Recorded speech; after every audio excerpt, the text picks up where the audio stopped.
摩诃般若波罗蜜多心经，观自在菩萨行深般若波罗蜜多时，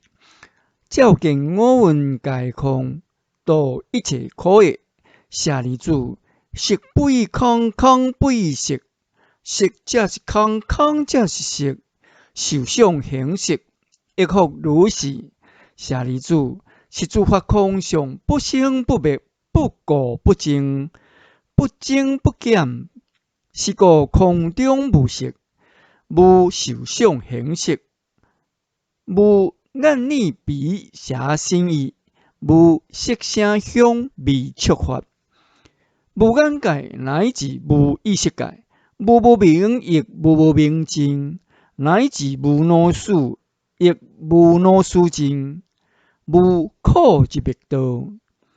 无智亦无得，以无所得故，菩提萨埵。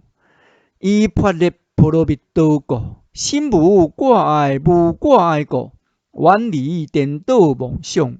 究竟涅槃。三世诸佛以般若波罗蜜多故，